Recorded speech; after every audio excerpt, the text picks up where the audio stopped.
बंदी छोड़ सतगुरु रामपाल जी परमेश्वर जी की जय हो। परम पिता परमात्मा सारी सृष्टि के रचनहार कुल मालिक असंख्य ब्रह्मांडों के स्वामी जगत गुरु तीनों लोकों में प्रवेश करके सबका धारण पोषण करने वाले राजाधिराज आत्माधार नाथों के नाथ देवों के देव महादेव सर्वेश्वर महेश्वर मृत्युंजय अजरो अमर आदि अनादि सनातनी प्रभु जगत पिता जगदीश्वर श्री श्री 1008 की उपाधि के वास्तविक अधिकारी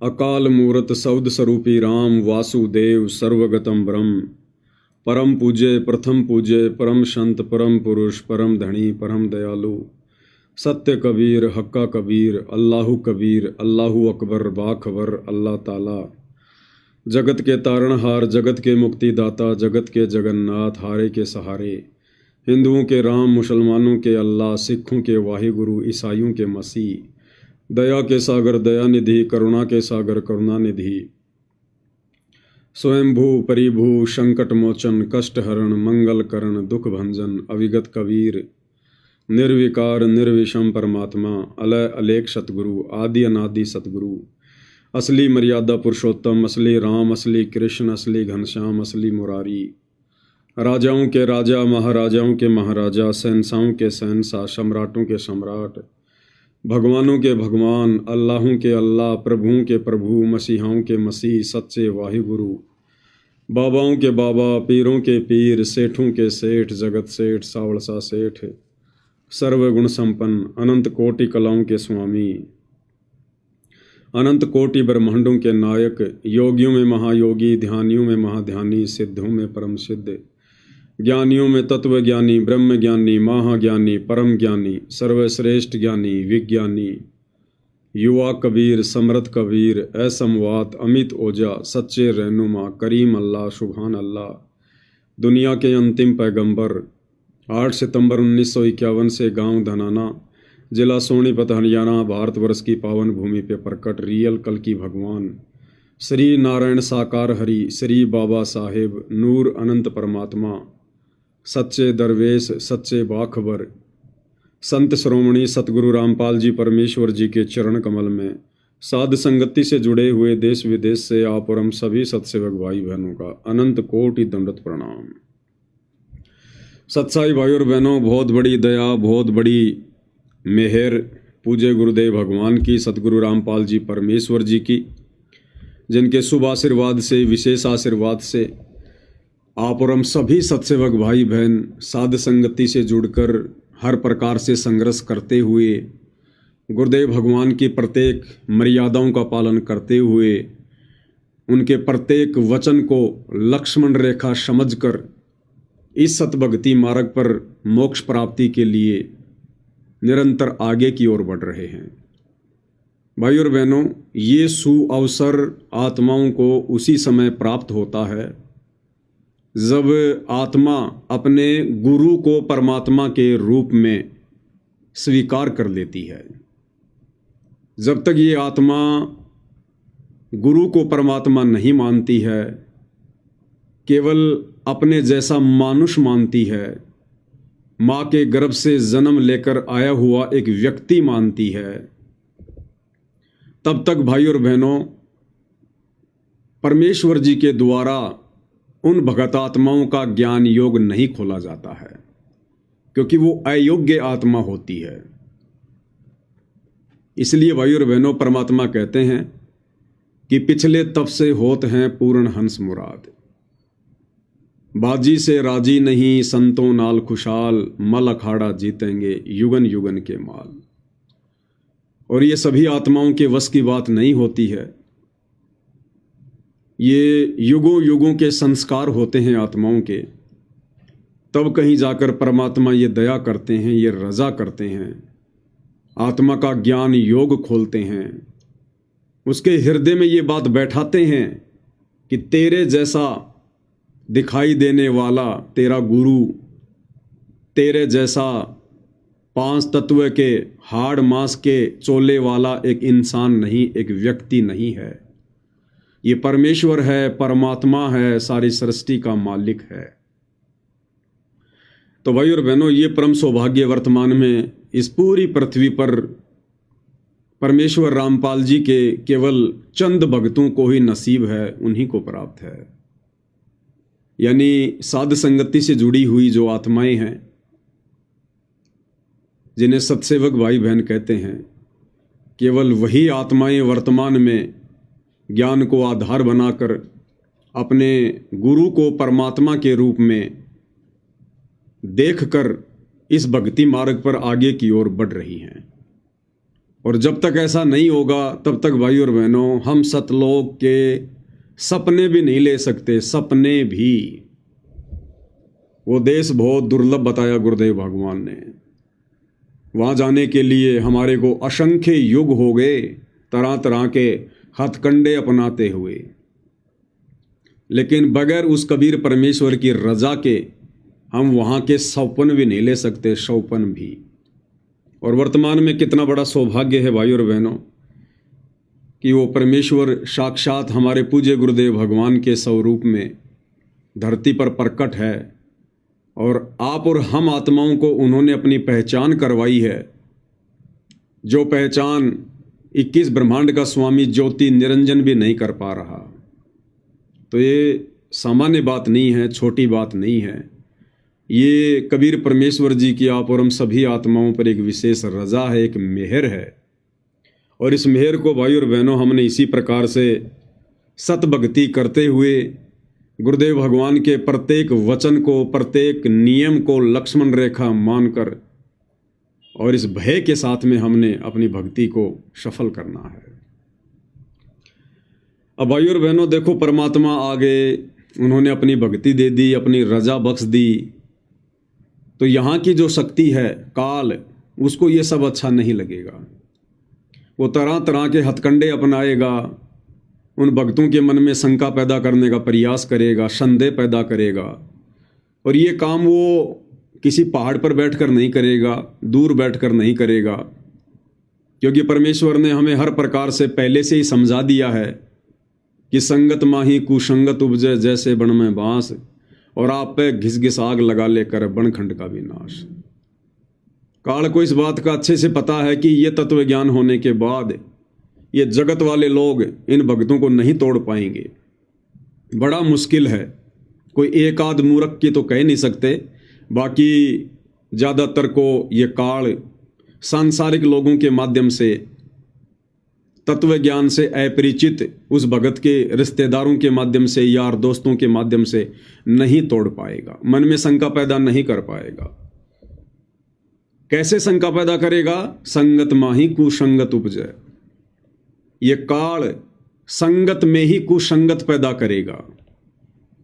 यानी संगत विश्वास किस पे करेगी? संगत वालों पे करेगी, अपने गुरु भाई बहनों पर करेगी, या जो लोग गुरुदेव के इर्द गिर्द जाता रहते हैं, उनके आसपास ज़्यादा रहते हैं, या सांसारिक रिश्ते में कोई उनका बेटा है, बेटी है, भाई बंधु रिश्तेदार हैं, उन पर विश्वास करेगी।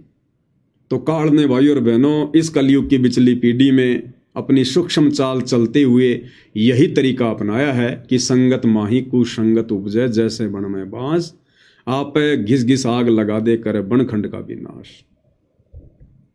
तो परमेश्वर जी ने जो बगीचा तैयार किया था सन 1994 से 2014 तक, उस बगीचे में तो इस काल बली ने सतगुरुदेव भगवान के कलयुगी परिवार को निमित्त बनाकर, इन कोऑर्डिनेटरों को निमित्त बनाकर पूरी तरह से आग लगा दी है। और इस लगी हुई आग में केवल चंद आत्माएं बची हैं, परमेश्वर के चंद पौधे बचे हैं, जिनको परमेश्वर ने एक अलग से बगीची बनाकर उसमें रख दिया है। और उस बगीची का नाम है साध संगति, और उन पौधों का नाम है सतसेवक। लेकिन काल को यहाँ भी संतोष नहीं है, वो छोटी बगीची को भी बदनाम करना चाहता है, बर्बाद करना चाहता है, उन पौधों को भी उखाड़ना चाहता है। लेकिन ये संभव नहीं है, क्योंकि अब की बार जो बगीची लगाई है वो बगीची स्वयं कबीर भगवान ने, सारी सृष्टि के मालिक ने, सतगुरु रामपाल जी परमेश्वर जी ने बहुत ही सोच समझ कर लगाई है। और उस बगीची को अपना स्पेशल उन्होंने प्रोटेक्शन दिया है, एक सिक्योरिटी दे रखी है। तो यहाँ पर काल की दाल अब नहीं गलेगी। हाँ, कोशिश तो करेगा, कोशिश तो करेगा और संगत वालों के माध्यम से ही करेगा और कर भी रहा है। वैसे तो 90% भगत भाई जो साध संगति से जुड़े हुए हैं वो समझ चुके हैं, पहचान चुके हैं कि अगर अपनी आत्मा का कल्याण करवाना है तो चुपचाप मर्यादा में रहकर गुरुदेव के चरणों में पड़े रहकर अपनी भक्ति सफल करो। ये बकवाद करते हुए, निंदा चुगली करते हुए, मनमुटाव करते हुए, राग द्वेष ईर्ष्या मन में पालते हुए हमें असंख्य युग हो गए हैं, कुछ भी हाथ नहीं लगा। और अब हमने इन सभी चीज़ों को समाप्त करना पड़ेगा, अन्यथा परमेश्वर की वाणी है कि राग द्वेष नहीं करना रे, उस दरगाह बीच लेखा भरना रे। तो ज़्यादातर भाई बहनों के तो समझ में आ चुकी है, वो तो बिल्कुल मृत प्राय जैसी स्थिति में आ चुके हैं। जैसे जैसे भक्ति बढ़ती चली जाती है वैसे वैसे फलदार पौधा नीचे की ओर झुकना शुरू हो जाता है। लेकिन कुछ एक बंबू हैं, कुछ एक बांस है भाई और बहनों, और बांस की आदत होती है सीधा खड़ा होना। तो ऐसे ही हमारे एक साध संगति से बाहर निकले हुए एक हमारे भगत हैं दर्शन दास जी। कुछ दिन पहले दास ने उनका एक लाइव वीडियो देखा, वैसे ही चल रहा था, दास अपनी तारीख पर गया हुआ था। तो दोपहर के समय उनका एक लाइव आया हुआ था 26 तारीख को, 26 अगस्त को। तो दास ने वो थोड़ा सा देखा। मेरे साथ में जो भगत जी थे उन्होंने कहा कि भगत जी देखो क्या बकवाद कर रहा है, बिल्कुल ही बुद्धि भ्रष्ट हो चुकी है, इनकी काल बैठा है। तो दास ने कहा कि भाई क्या कह रहा है, क्या समाचार दे रहा है, थोड़े से हमें भी सुना दो। तो उन्होंने कुछ एक बातें बताई। तो एक बात को लेकर वो भाई संगत को भ्रमित कर रहा था, अपना मनमाना आचरण संगत पे थोप रहा था और हवाला दे रहा है गुरुदेव भगवान का, गुरुदेव के सत्संगों का। ये देखो इनका एक और मनमाना आचरण। और क्या मनमाना आचरण?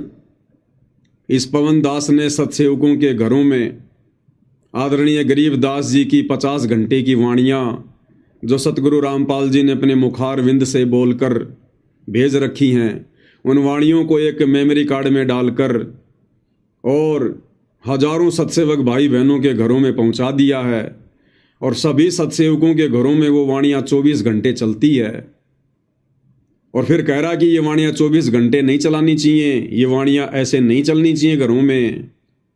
तो क्या जंगल में चलनी चाहिए? तो क्या शमशान घाट पे स्पीकर लगा के रख दो?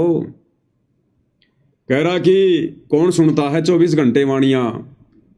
तुम वाणियों को लगा के दरबार में रख देते हो, कहीं भी रख देते हो। ये वाणियों का अपमान हो रहा है, परमात्मा की बेइज्जती हो रही है, परमात्मा का अपमान हो रहा है। अगर आप नहीं सुन रहे हो तो आपने वाणियाँ चला के नहीं छोड़नी चाहिए। पहले आपको छोटा सा उनका प्रवचन सुना देते हैं भाई और बहनों, जो कि रेफरेंस दे रहे हैं सतगुरुदेव जी के सत्संगों का और अपना खुद का मनमाना आचरण संगत के ऊपर थोप रहे हैं। क्योंकि बीच बीच में आप भाई बहनों को सचेत करना बहुत ज़रूरी होता है। और कुछ एक मूर्ख श्रेणी के, ज़्यादा नहीं, 2-4, मुश्किल से 2-4 लोग जो इनका सपोर्ट करते हैं। क्योंकि भाई और बहनों, जब काल किसी की बुद्धि पर बैठता है तो वो अपने जैसे ही विचारों वाले व्यक्तियों को ढूंढता है और ऑटोमेटिक उसके साथ में वैसे लोग जुड़ते चले जाते हैं। फिर उन्हें कितना ही समझा लो, कुछ भी प्रमाण दे दो, उनकी बुद्धि में फिर ये बात नहीं आती है कि हम क्या कर रहे हैं। तो आदरणीय गरीबदास जी महाराज जी की अमृतवाणियाँ सदग्रंथ साहिब की पूज्य गुरुदेव भगवान के मुख कमल से जो घरों में चल रही हैं पाठ के रूप में, उन वाणियों को लेकर भी इन लोगों को बड़ी तकलीफ हो रही है, बड़ी परेशानी हो रही है। ना इनकी जेब से हमने कोई मेमोरी कार्ड लिया, ना इनकी जेब से कोरियर के पैसे लगे, ना इनकी जेब से हम कोई पैसे लेकर स्पीकर खरीद के लाए, ना हम इनको सुना रहे, और फिर भी इन लोगों को बेवजह प्रॉब्लम हो रही है। तो क्या कह रहे हैं ये भाई साहब, थोड़ा सा इनका तत्व ज्ञान सुन लेते हैं। और अच्छा, एक बात और रहेगी, एक क्रिया इन्होंने और बता दी। इन्होंने एक चिप बनवा दी। अच्छा। वो गुरु ग्रंथ साहिब की अमर वाणियों की एक चिप बनवा दी पवन जी ने। अच्छा। और वो सबके घरों में, सबके दरबार में रखवा दी कि 24 घंटे इन वाणियों को चलाओ। सही बात है। तो 24 घंटे उस वाणियों को चलवा रहे हैं जी। अब गुरुदेव ने क्या बताया? क्या बताया? गुरुदेव ने बताया, चाहे ये सत्संग हो, चाहे ये तीनों समय की नित्य कर्म हो, तीनों समय की, कोई सी भी वाणी हो, अच्छा यदि हम कोई उसको सुन नहीं रहे हैं और पीछे से वो चल रहा है, तो उन अमर वाणियों का अभिमान है, अच्छा वो अपमान है उनका, ठीक है, उन वाणियों का अपमान है, अच्छा अपमान होता है। अब ये 24 घंटा उसमें चलाते हैं, क्या रात को 24 घंटा इसमें कोई सुनता है इनके घरों में? सुनता है कोई? जिन्होंने यहाँ लगा रखी है दरबार में या कहीं भी वो चिप लगा के। अब बताओ भाई और बहनों, इनको इन बातों से भी दिक्कत हो गई है। और क्या कह रहा है कि गुरुदेव ने कहा है, देखो काल ऐसे मूर्ख बनाता है भाई और बहनों, और मूर्ख बन जाते हैं वो प्राणी जिनको ज्ञान आधार नहीं होता। गुरुदेव भगवान का रेफरेंस दे रहा है कि गुरुजी कहते हैं चाहे सत्संग की वाणी हो, चाहे तीनों समय की आरती, संध्या आरती, नित्य नियम की वाणियां हो, अगर आप सुन नहीं रहे हो और आपने लगा रखी है तो वो उन वाणियों का अपमान हो रहा है, भगवान की बेइज्जती हो रही है। और क्या कह रहा है, गुरुजी ने कहा है। अब इसने सत्संग तो दिखाया ही नहीं कि गुरुजी ने कौन से सत्संग में कही है ये बात, लेकिन हम जरूर दिखा देते हैं, जिसमें पूज्य गुरुदेव भगवान कह रहे हैं, जिन दो बातों का इन्होंने हवाला दिया है ना, कि गुरुजी कहते हैं कि चाहे सत्संग हो या चाहे आरती हो, उनको चला के नहीं छोड़ना चाहिए अगर आप नहीं सुन रहे हैं तो, वरना उनकी बेइज्जती हो जाएगी। अब गुरुदेव इन्हीं दो बातों के बारे में क्या कह रहे हैं? परमात्मा तो ये कह रहे हैं कि बच्चों, चाहे ये सत्संग हो या चाहे ये तीनों समय की आरती हो, अगर इनको चलाने के बाद में अगर आपको नींद भी आ जाती है, किसी कारण से यदि आप सो भी जाते हो, तो भी ये आपके पाप कर्मों का नाश करती है ये वाणी। यानी भगत के सोने के बाद भी ये वाणियां उसके शरीर के ऊपर काम करती हैं। ये परमेश्वर की अमर वाणियां हैं, अमृत वाणियां हैं। तो गुरुदेव क्या कह रहे हैं और भाई साहब बिल्कुल उसके उल्टा प्रचार कर रहे हैं, और फिर कहते हैं कि हम ज्ञान आधार से बातें कर रहे हैं। अब गुरुदेव भगवान क्या कह रहे हैं भाई, वो भी सुन लेते हैं। तो उस परमात्मा के वचन में, परमात्मा की वाणी में इतनी शक्ति है कि वो ना सुने, चाहे वहां वैसे बैठा रहे, और चाहे वो सो भी ज्यादा, आरती चल रही हो, बाल जैसे कोई लेट गया, नींद आ गई, चलो लेट जा, सत्संग चल रहा है तो बैठ गया, बैठा रहे, चाहे कुछ भी सोचता रहे, ना सुने, चाहे दूसरे कमरे में बैठ जा लेकिन कानों में ये सुनती हो, तो वहां भी असर करेगी ये वाणी, उसके शरीर के पाप को, अंतःकरण के वो पाप कट जाएंगे जो ज्ञान यज्ञ से कटने होते हैं। अब बताओ भाई और बहनों, परमात्मा क्या कह रहे हैं, और परमात्मा का ही हवाला देकर ये लोग उल्टा ज्ञान प्रचार कर रहे हैं। अरे भाई, ये अमृत वाणियां हैं, पाठ प्रकाश की वाणियां हैं। सत्संग अलग चीज है, तीनों समय की आरती अलग चीज है, और जो ये सदग्रंथ साहिब की वाणियां है ना, ये अलग चीज हैं। ये वाणियां हमारी आत्मा के पाप कर्मों के मैल को साफ करती हैं, काटती हैं ये। अच्छा, वाणियों को हम क्या सुनेंगे भाई ध्यान से बैठकर, जब हमें वाणियों के खुलासे का ही नहीं पता, ना परमात्मा ने सदग्रंथ साहिब का खुलासा कर रखा। अगर आप बैठ कर भी अगर आप सुनने लग गए, आप क्या समझोगे इन वाणियों को? ये तो गूढ़ रहस्य हैं, इनके अर्थ को हम समझ पाएंगे क्या, खोल पाएंगे क्या? तो ये वाणियां तो सुनने के लिए ही हैं, ये वाणियां तो इसी प्रकार से अपना कार्य करेंगी। जिस प्रकार गुरुदेव भगवान ने हमें क्या बताया कि आदरणीय गरीबदास साहिब के पंथ में एक व्यक्ति था, और उस व्यक्ति ने गरीबदास जी की कुछ वाणियों को सिद्ध कर लिया। गरीबदास जी की वाणियों को उसने सिद्ध कर लिया, और उसमें से एक वाणी उसने सेलेक्ट कर ली, जिसको कहते हैं गारुड़ू मंत्र, गारुड़ू मंत्र, और लाखों बार उसका जाप करके उसको सिद्ध कर ली। और यदि किसी व्यक्ति को सांप खा जाए, सांप काट जाए, तो वो व्यक्ति तो हो गया बेहोश, वो तो बेहोश हो गया, वो तो निंद्रा में चला गया, वो तो कोमा में चला गया, उसको तो होश ही नहीं है। और वो गारुड़ू व्यक्ति उन वाणियों को उस बेहोश व्यक्ति के पास में खड़ा होके बोलता है, उच्चारण करता है।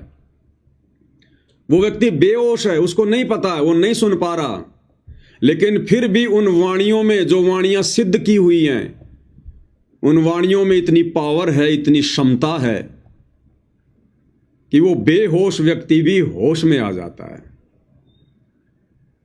और परमात्मा ने बताया कि आदरणीय गरीबदास जी महाराज जी की वाणियां तो स्वयं सिद्ध हैं, स्वयं सिद्ध। तो ये वाणियां अगर हमारे घरों में 24 घंटे चल रही हैं तो इससे अच्छी बात और क्या होगी। ये तो सबके घरों में चलनी चाहिए। अभी तो केवल सत्सेवक भाई बहनों के घरों में वाणियों की शुरुआत हुई है।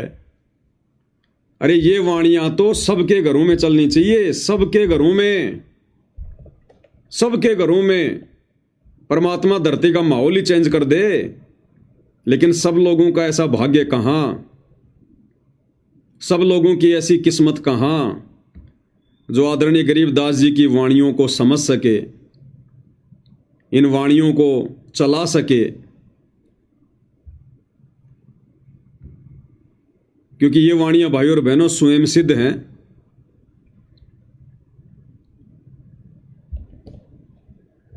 और ये वाणियां 24 घंटे हम सत्सेवक भाई बहनों के घरों में चल रही हैं। ये तो सबके घरों में चलनी चाहिए, सबके घरों में। ये तो स्वयं सिद्ध वाणियां हैं। इन वाणियों ने अपना जो कार्य करना है वो ये वाणियां करती रहती हैं। कहता कौन सुनता है?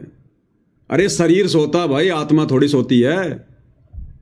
और ये आत्मा की खुराक है, ये वाणियां कोई शरीर की खुराक थोड़ी है। ये वाणियां तो आत्मा की खुराक हैं। और आत्मा कभी सोती नहीं है। हम सो जाते हैं, ये शरीर निढाल हो जाता है, तो भी आत्मा अपना कार्य करती है। और मान लो अगर हम भी नहीं सुन रहे तो 84 लाख प्रकार की जीव योनियां भाई, उस घर में मक्खी भी है, मच्छर भी है, सूक्ष्म जीव भी है, छिपकली भी है, घर के आंगन में कोई गाय भैंस भी है, कोई ऊंट भी है, कोई बैल भी है। सब सुनते हैं इन वाणियों को। पेड़ पौधों पे भी इन वाणियों का असर होता है जो नहीं सुन रहे।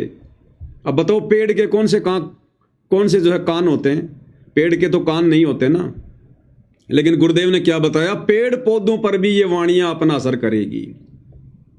अब बताओ भाई और बहनों, अब इन भाइयों को कौन समझाए? बस इन्होंने तो अपनी वो राग द्वेष ईर्ष्या वाली जो इच्छा है वो पूरी करनी है। कुछ भी बोलना है, ऊट पटांग कुछ भी बोल देना है। अब गुरुदेव के सत्संगों का हवाला दे रहा है कि वाणी अगर कोई नहीं सुन रहा है तो वाणियां नहीं चलानी चाहिए, वाणियों की बेइज्जती होती है।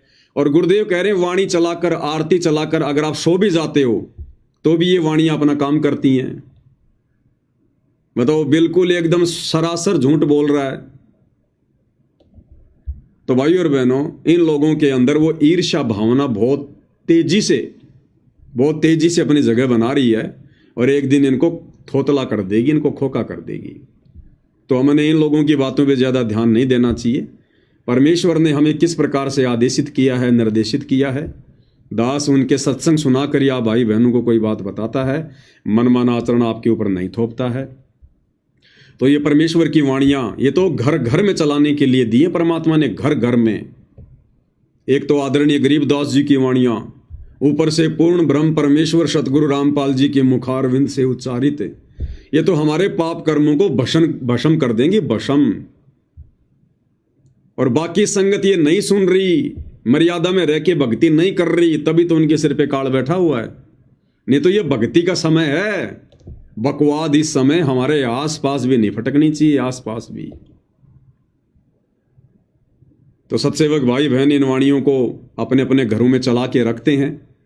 और जब सत्सेवक भाई बहन गुरुदेव भगवान का कोई सत्संग सुनते हैं तो वाणियों की आवाज को बिल्कुल धीमा कर देते हैं, 1 नंबर पे कर देते हैं, ताकि वाणियां हमें डिस्टर्ब ना करें।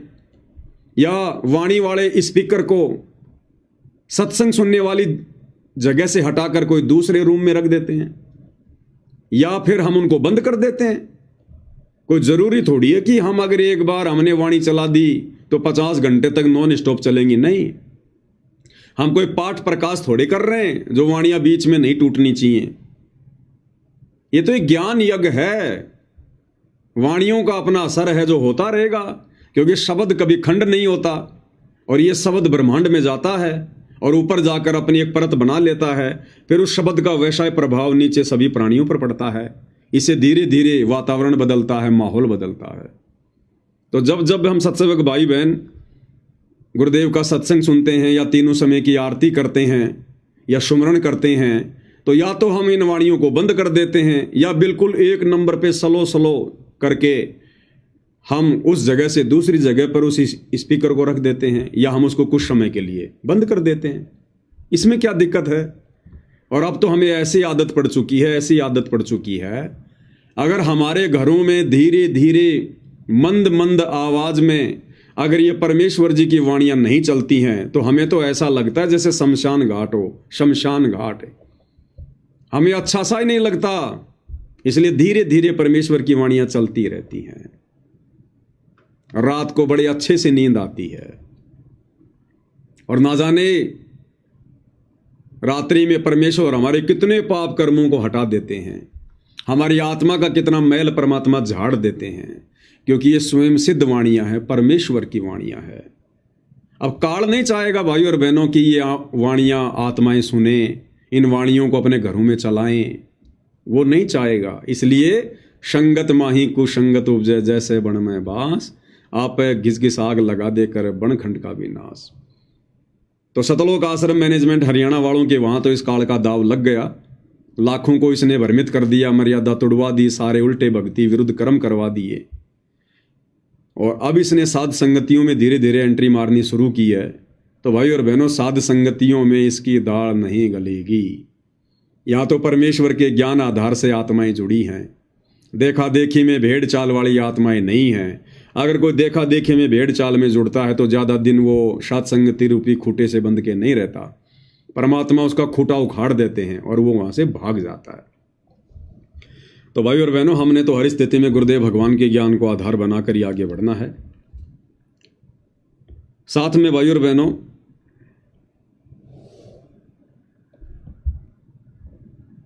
आठ सितंबर 2025 के दिन परमपिता परमेश्वर सतगुरु रामपाल जी भगवान जिस दिन इस कलयुग की बिचली पीढ़ी में भारतवर्ष की पावन भूमि पर प्रकट हुए, उस दिन को हम सभी सत्सेवक भाई बहन, जब से हमें ज्ञान हुआ तब से सतगुरु प्रकट दिवस के रूप में मनाते आ रहे हैं।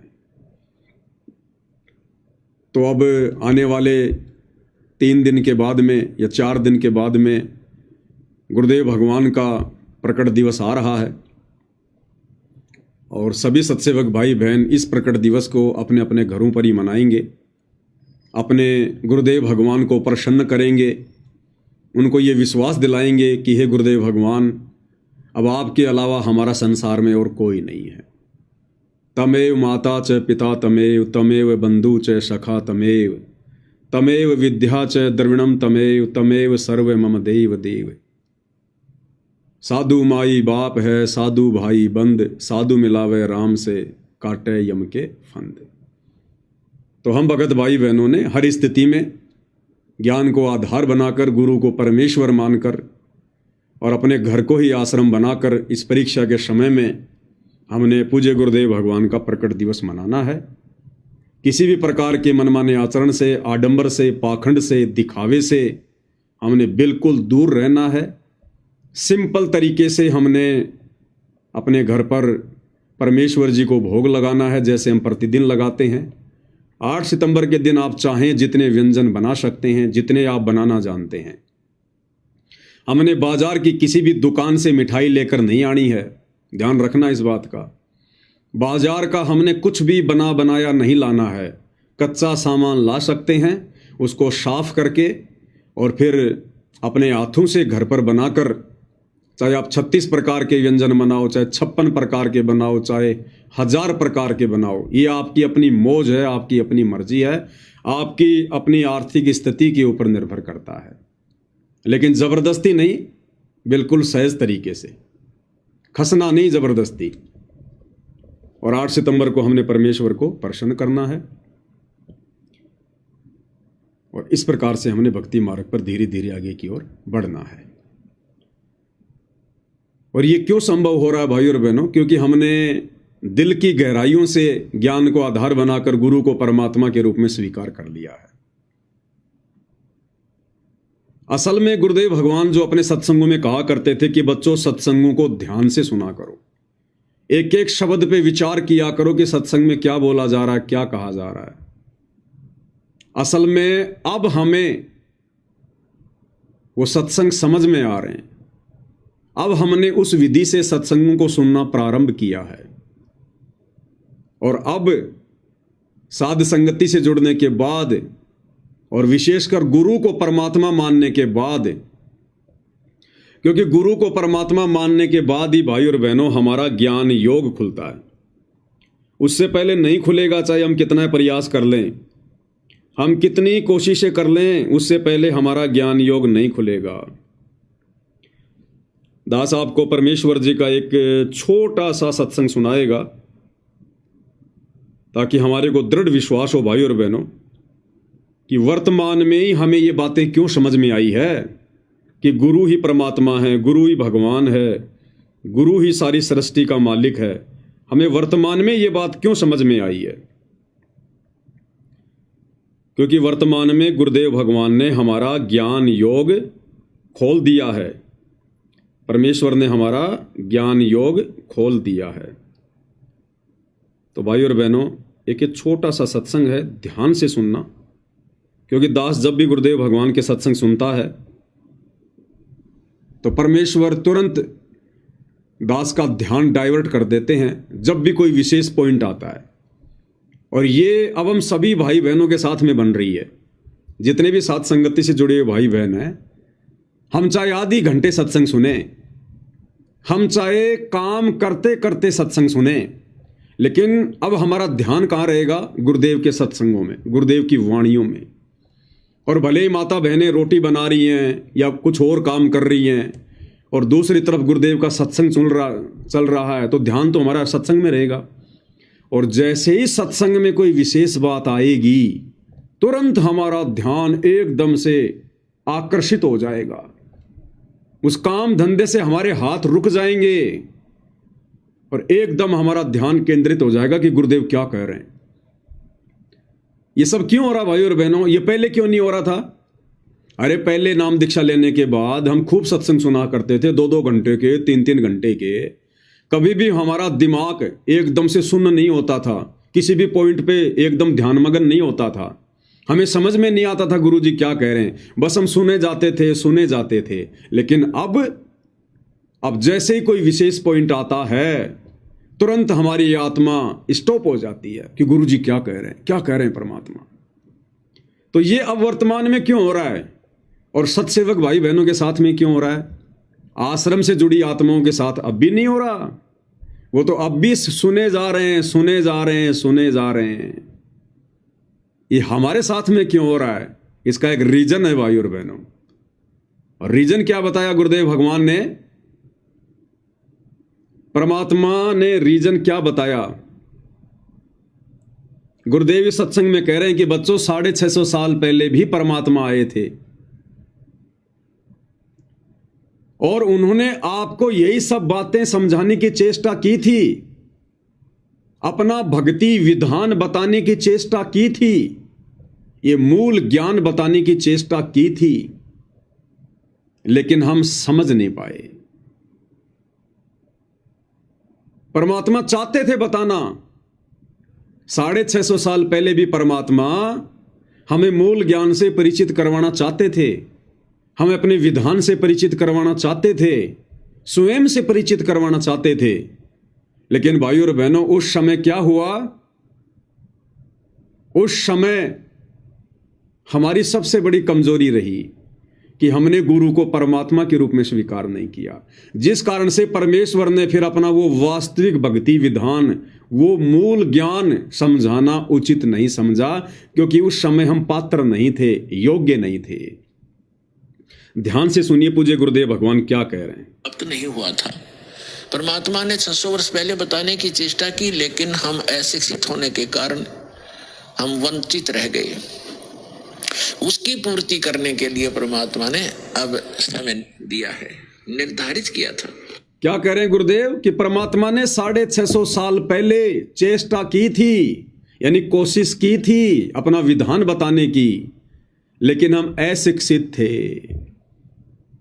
और अशिक्षित होने के कारण उन पंडितों का, उन विद्वानों का जो संस्कार जानते थे, उनका दाव लग गया और उन्होंने हमारे को यह कहकर भ्रमित किया कि कबीर परमात्मा नहीं हो सकता, कबीर भगवान नहीं है, ये तो एक जुलाहा है, ये तो एक कवि है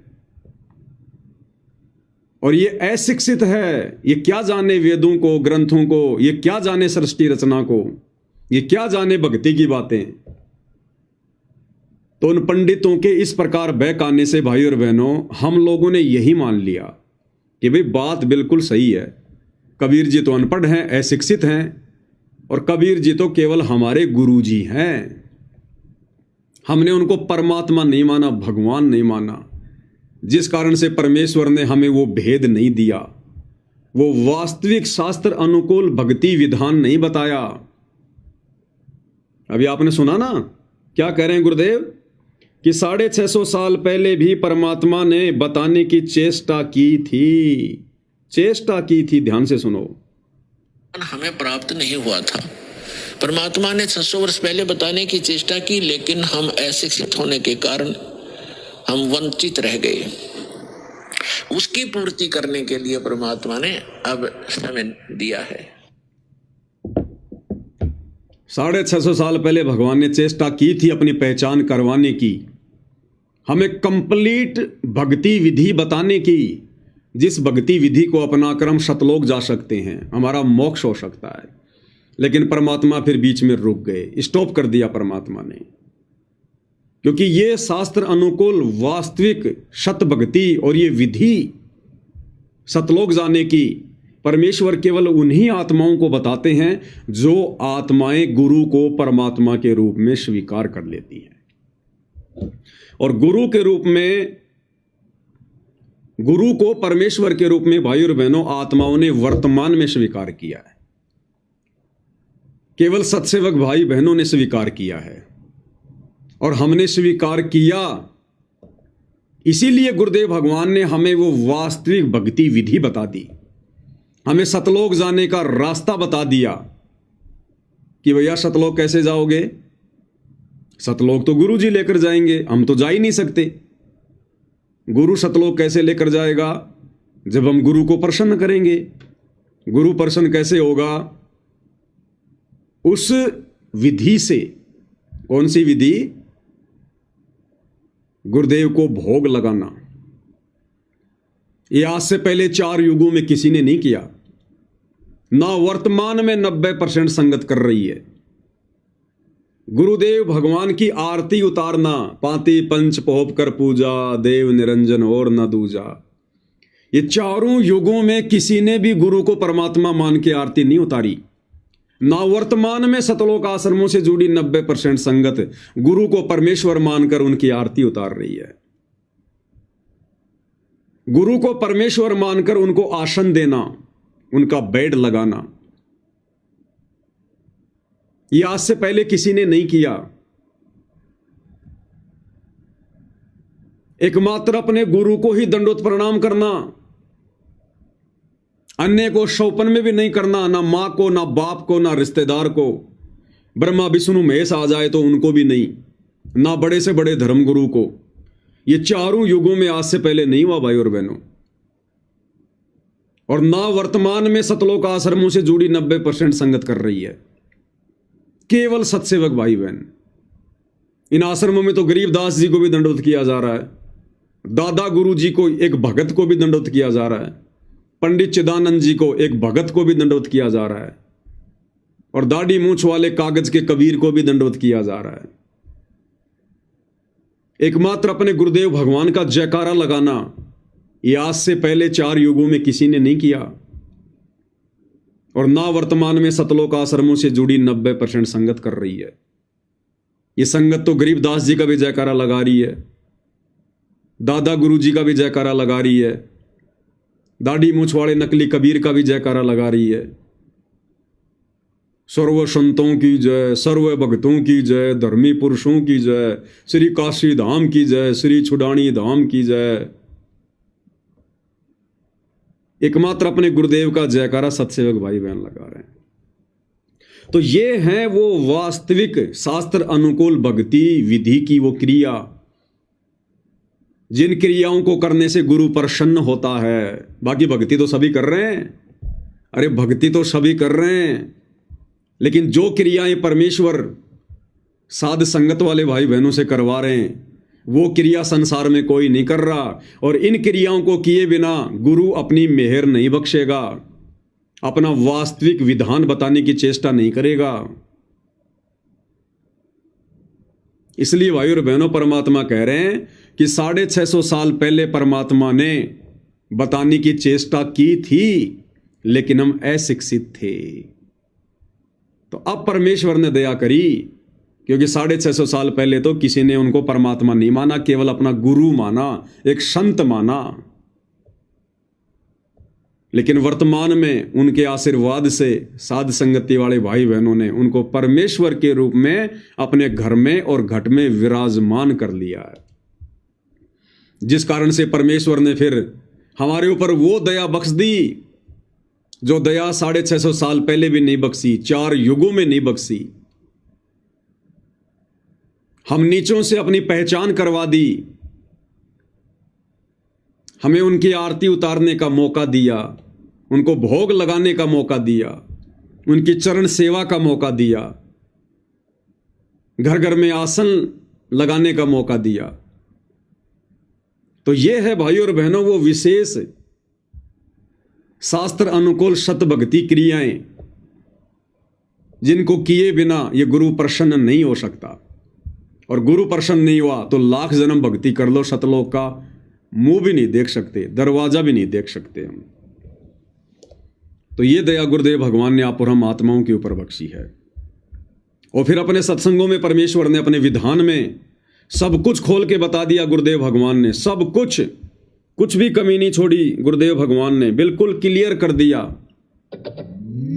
और बची खुची जो कसर है वो गुरुदेव ने इन सत्संगों के माध्यम से, क्योंकि अपना सारा का सारा भक्ति विधान परमेश्वर ने सत्संगों में डाल रखा है। सबद सैन सतगुरु की पिछाने पावे अटल सुहाग रे, सत्संगों में सब कुछ डाल रखा गुरुदेव भगवान ने। लेकिन गुरु को परमात्मा माने बिना आत्मा इन पॉइंटों को पकड़ नहीं पाएगी, इन सत्संगों को समझ नहीं पाएगी। तो अब गुरुदेव के उन सत्संगों में जो अनमोल खजाना छुपा हुआ है, सन 1994 से गुरुदेव ने जो सत्संग किए हैं और जो भंडार उनमें भरा हुआ है, जो आत्मा की खुराक है, जो संकेत हैं, जो हमें हिम्मत देते हैं, शक्ति देते हैं, हमारे मनोबल को बढ़ाते हैं, हमें दृढ़ता देते हैं, अब वो चीजें गुरुदेव भगवान की विशेष आशीर्वाद से निकल निकल के हमारे सामने आती हैं। हमारी आत्मा ठहर सी जाती है और हमारा विश्वास ऊंचाइयों पे जाता है कि हाँ, यदि इस पृथ्वी पर वर्तमान में किस ब्रह्मांड में कोई परमेश्वर है, कोई परमात्मा है जिसने सबको उत्पन्न किया है, तो केवल सतगुरु रामपाल जी हैं। और इसीलिए हम दृढ़ हो गए।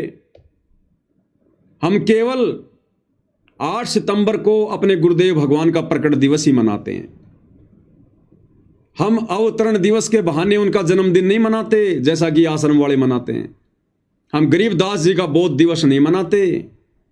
हम नकली कबीर दाढ़ी मूछ वाले का जून में कबीर प्रकट दिवस नहीं मनाते। हम कोई दिव्य धर्म यज्ञ दिवस नहीं मनाते। हम कोई आडंबर, कोई पाखंड नहीं करते। हम केवल एक ही त्योहार मनाते हैं, आत्मा का त्योहार, 8 सितंबर सतगुरु प्रकट दिवस। और ये आने वाले समय में पूरे विश्व ने मनाना पड़ेगा। 8 सितंबर को सतगुरु प्रकट दिवस के नाम से मनाना पड़ेगा, अवतरण दिवस के नाम से नहीं, सतगुरु प्रकट दिवस के नाम से। क्योंकि भाई और बहनों, शुरुआत परमात्मा साथ संगत से ही करवाते हैं। बाकी लोग नकल करते हैं लेकिन अकल से काम नहीं लेते। अब सत्सेवकों की देखा देखी इन आश्रमों में भी जयकारे लगने लग गए, सतगुरु रामपाल जी भगवान की जय। पहले महाराज बोला करते थे, अब ये लोग भगवान बोलने लग गए, लेकिन भगवान मानते नहीं हैं। तो नकल में भी अकल की जरूरत चाहिए, अन्यथा वो नकल भी काम नहीं करेगी। तो ये कहने तो लग गए सतगुरु रामपाल जी भगवान की जय, सतगुरु रामपाल जी भगवान की जय, लेकिन ये मानते नहीं है भगवान। ये भगवान उसी दाढ़ी मूंछ वाले नकली निर्जीव कागज के टुकड़े, दाढ़ी मूंछ वाली कबीर की नकली फोटो को मानते हैं। अगर गुरु को भगवान कह रहे हो तो भगवान तो एक ही भैया।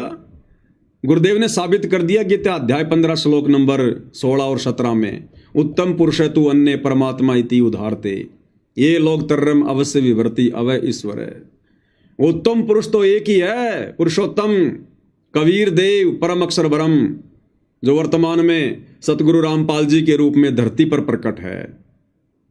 तो ये लोग भाई और बहनों केवल जुबान से कहते हैं कि सतगुरु रामपाल जी भगवान, लेकिन हृदय से और आत्मा से ये लोग मानते नहीं हैं कि सतगुरु रामपाल जी वास्तव में परमात्मा हैं, परमेश्वर हैं। जबकि अपने एक सत्संग में पूज्य गुरुदेव भगवान ने बिल्कुल क्लियर कर रखा है भाई और बहनों,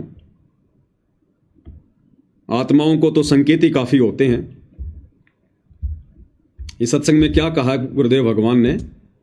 परमात्मा कहते हैं वो स्वयं ही यहाँ पर तत्वदर्शी संत बनकर आते हैं और अनजान संतों और ऋषि महर्षियों के द्वारा जो भक्ति का स्वरूप बिगाड़ दिया जाता है उसको स्वस्थ करने के लिए आते हैं। क्या 2 पॉइंट बताए भगवान ने कि परमात्मा कबीर जी स्वयं ही आते हैं और एक तत्वदर्शी संत की भूमिका करते हैं। तो वर्तमान में तत्वदर्शी संत की भूमिका कौन कर रहे हैं और कौन कर सकता है? केवल कबीर परमात्मा, दूसरा कोई नहीं कर सकता। तो इस आधार से भी इन आश्रम वालों की आंखें नहीं खुल रही हैं कि जब गुरुजी ने स्पष्ट कर दिया, बार बार सत्संगों में कह दिया कि तत्वदर्शी संत की भूमिका कबीर परमात्मा स्वयं ही करते हैं, तो इन लोगों की बुद्धि क्यों नहीं खुल रही कि वर्तमान में फिर तत्वदर्शी संत कौन है, ये भूमिका कौन कर रहे हैं? हमारे पूज्य गुरुदेव भगवान कर रहे हैं। तो फिर पूज्य गुरुदेव भगवान कौन हुए? जब कबीर जी के अलावा कोई तत्वदर्शी संत की भूमिका ही नहीं कर सकता, तो फिर हमारे पूज्य गुरुदेव भगवान कौन हैं? लेकिन इन लोगों की आंखें नहीं खुल रही हैं फिर भी। क्यों? क्योंकि अभी तक इन्होंने गुरु को भगवान नहीं माना, और जब तक नहीं मानेंगे तब तक भाई और बहनों बुद्धि ऑफ, बुद्धि पर काल का पहरा। चाहे आप कितने सत्संग अटेंड कर लो, कितने ज्योति पाठ करवा दो, कितना ही गुरुजी से वीडियो में बात कर लो, चाहे गुरुदेव भगवान की गोद में जाके बैठ जाओ, जब तक गुरु को परमात्मा नहीं मानेंगे ये बुद्धि ऑन नहीं होगी। अरे 650 साल पहले तो 120 साल तक परमात्मा हमारे बीच में रहे थे, खूब उनके दर्शन किया करते थे, खूब उनके चरणों की सेवा करते थे, खूब उनसे जी भर के बातें किया करते थे। क्यों बुद्धि ऑन नहीं हुई? क्योंकि हमने गुरु को परमात्मा नहीं माना, और जब तक वर्तमान में भी नहीं मानेंगे, क्योंकि तरीका यही है, दूसरा तरीका नहीं है, तब तक ये बुद्धि ऑन नहीं होगी। और गुरु को परमात्मा मानोगे साध संगति की वीडियो देखकर, साध संगति से जुड़कर। दूसरा गुरु को परमात्मा मानने का कोई तरीका भी नहीं छोड़ा भगवान ने। लेकिन इन लोगों की आंखें नहीं खुल रही कि तत्वदर्शी संत की भूमिका वर्तमान में कौन कर रहे हैं, और कर रहे हैं तो तत्वदर्शी संत स्वयं ही कबीर भगवान होगा। दूसरा गुरुदेव ने क्या बताया कि परमात्मा के यहां आने का दूसरा कारण क्या होता है कि ये नकली संत, ये पंडित, ये विद्वान, ये भक्ति के मूल स्वरूप को बिगाड़ देते हैं, अपना मनमाना आचरण लोगों पर थोप देते हैं, कर्म कांड करवाने लग जाते हैं, शास्त्र अनुकूल भक्ति इन लोगों से दूर हो जाती है। तो परमेश्वर फिर से उस भक्ति के मूल स्वरूप को बताने के लिए, समझाने के लिए यहां स्वयं आते हैं तत्वदर्शी संत के रूप में। तो बताओ भाई, परमेश्वर रामपाल जी ने सन 1994 से अपने यथार्थ 13वें कबीर पंथ की शुरुआत की है। क्या उससे पहले कोई ऐसा साधु संत महात्मा जिसने भक्ति के मूल स्वरूप को सुधारने का प्रयास किया हो? कोई ऐसा साधु संत महात्मा आचार्य शंकराचार्य जो शास्त्र अनुकूल भक्ति विधि किसी को दे रहा हो, बता रहा हो? तो भक्ति के मूल स्वरूप को सन 1994 से किस महापुरुष ने सुधारना शुरू किया? इस बिगड़े हुए भक्ति के स्वरूप को किसने एक नया आकार देना शुरू किया? परमेश्वर रामपाल जी ने। तो ये काम परमात्मा कबीर जी के अलावा कोई दूसरा कर सकता है क्या? अगर कोई होता करने वाला तो उससे पहले करना देता। तो इस आधार से भी ये पहचान होती है कि परमेश्वर रामपाल जी स्वयं कबीर भगवान हैं। लेकिन फिर भी इन आश्रम वालों की आंखें नहीं खुल रही हैं। क्यों? क्योंकि ये गुरु को परमात्मा नहीं मान रहे हैं।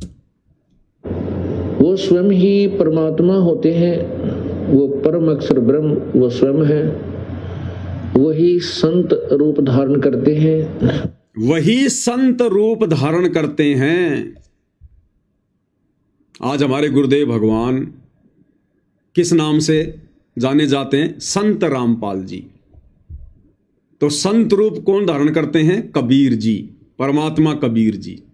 तो वर्तमान में कबीर पंथ में, और वो भी यथार्थ 13वें कबीर पंथ में, कौन आए हैं? पूर्ण संत बनकर, परम संत बनकर। तो इस आधार से भी हमारी आंखें खुल जानी चाहिए कि परमात्मा स्वयं ही संत रूप धारण करते हैं हमें ज्ञान समझाने के लिए। परम भक्त की भी भूमिका करते हैं, और एक परम भगत की भूमिका भी परमात्मा कबीर जी स्वयं ही करके दिखाते हैं अपने भक्तों को समझाने के लिए। तो ये भूमिका किसने की भाई? साहिब से सतगुरु भये, सतगुरु से भये संत, और धर धर वेख विशाल अंग, वो खेल आदि और अंत। 17 फरवरी 1988 को आदरणीय गरीबदास जी के 12वें पंथ में प्रवेश करके अपनी वाणी के अनुसार, जो वाणी धर्मदास जी के माध्यम से 650 साल पहले कबीर सागर में लिखवाई थी कि 12वें पंथ हम ही चल आवें और सब पंथों को मिटाकर एक पंथ चलावें। तो परमात्मा ने तो 12वें पंथ में आना था भाई। परमात्मा तो अपनी वाणी का पक्का है, अपनी जुबान का पक्का है। अरे परमात्मा का विधान तो अटल है, फैल हो ही नहीं सकता। सत्संग में क्या कह रहे हैं गुरुदेव भगवान, लेकिन सत्संग लोग सुनते कहाँ हैं? अब पूज्य गुरुदेव भगवान क्या कह रहे हैं भाई और बहनों, हमारी आंखें खुल जानी चाहिए। ध्यान से सुनिएगा क्या कह रहे हैं कि परमात्मा जुबान का पक्का है। परमात्मा कौन? कबीर जी जुबान का पक्का है, उसका नियम अटल है, अटल। तो 650 साल पहले धर्मदास जी के माध्यम से कबीर सागर में ये वाणी किसने लिखवाई? अपनी जुबान से बोलकर ये वाणी किसने लिखवाई कि 12वें पंथ हम ही चल आवें और सब पंथों को मिटाकर एक पंथ चलावें? परमात्मा कबीर जी ने। तो आज क्या वो परमात्मा कबीर जी जो अपनी जुबान का पक्का है, क्या वो फैल हो जाएगा क्या? क्या कह रहे हैं परमेश्वर? जो जन मेरी शरण है ताका हूं मैं दास, और गेल गेल लाग्या फिरूं जब तक धरती आकाश।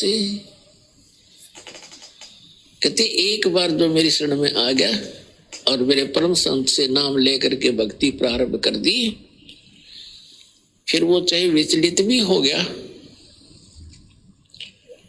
काम तो बढ़ गया उसका, क्योंकि जन्म घने और हो जाएंगे, फिर बाद में ब्रह्माटी घनी हो जाएगी, लेकिन वो समर्थ, वो जुबान का पक्का है, उसका कानून कभी डगमग नहीं होता, उसका नियम अटल है। वो अपने नियमानुसार फिर भी हमारे पीछे पीछे भटकता ही रहता है। तो क्या कह रहे हैं गुरुदेव कि वो समर्थ, वो परमात्मा जुबान का पक्का है, उसका विधान कभी डगमग नहीं होता, उसका नियम अटल है। तो जो परमात्मा जुबान का पक्का है, तो भाई क्या वर्तमान में भगवान की जुबान फैल हो गई क्या? जो 12वें पंथ में खुद ना आकर संत रामपाल जी को भेज दिया, क्या जुबान फैल होगी भगवान की? और जिस भगवान की जुबान फैल हो जाए फिर उसकी भक्ति से मोक्ष कैसे मिलेगा? तो इस आधार से भी हमें यह दृढ़ विश्वास होना चाहिए कि साध वचन पलटे नहीं, चाहे पलट जाए ब्रह्मांड। 12वें पंथ हम ही चलावें, सब पंथों को मिटाकर एक पंथ चलावें। तो बिल्कुल एंड टाइम पे आए परमात्मा, ताकि हमारी याद बनी रहे, हम भगत भाई बहनों को विश्वास हो जाए। 17 फरवरी 1988 को आदरणीय गरीबदास जी के 12वें पंथ में उसी कबीर भगवान ने अपनी वाणी अनुसार कि 12वें पंथ हम ही चलावें, और 12वें पंथ में प्रवेश किया। 12वें पंथ समाप्ति की ओर था। 12वें पंथ के अंतिम गुरु आदरणीय राम देवानंद जी, जिन्हें हम अपना दादा गुरु कहते हैं, बिल्कुल एंड पॉइंट पर थे। वो 107 वर्ष की उम्र हो चुकी थी और परमेश्वर अपनी वाणी के अनुसार तुरंत आ गए। तो 17 फरवरी 1988 को परमेश्वर रामपाल जी ने, इस कबीर भगवान ने अपनी वाणी अनुसार, अपनी जुबान अनुसार, जो अपनी जुबान का पक्का है, 12वें पंथ में प्रवेश किया कि 12वें पंथ हम ही चलावें। और फिर सब पंथों को मिटाकर एक पंथ चलावें। फिर 6 साल उन्होंने एक परम भगत की भूमिका निभाई। अभी आपने सुना ना कि वो परमात्मा एक परम भगत की भूमिका भी निभाते हैं, तो मालिक ने परम भगत की भूमिका भी निभानी थी, परमेश्वर रामपाल जी ने। तो 1988 से 1994 तक 6 साल पूज्य गुरुदेव भगवान ने लीलामय तरीके से मुंह बोला गुरु बनाकर और एक परम भगत की भी भूमिका निभाई कि एक परम भगत में क्या लक्षण होते हैं। और फिर सब पंथों को मिटाकर एक पंथ चलावें। फिर 1994 में उन्होंने अपना यथार्थ 13वां कबीर पंथ शुरू कर दिया, सब पंथों को मिटाकर एक पंथ चलावें। तो ये परमात्मा अपनी जुबान का पक्का है। इस आधार से भी हमें पूर्ण विश्वास हो जाना चाहिए, शक और संदेह की कोई गुंजाइश ही नहीं होनी चाहिए।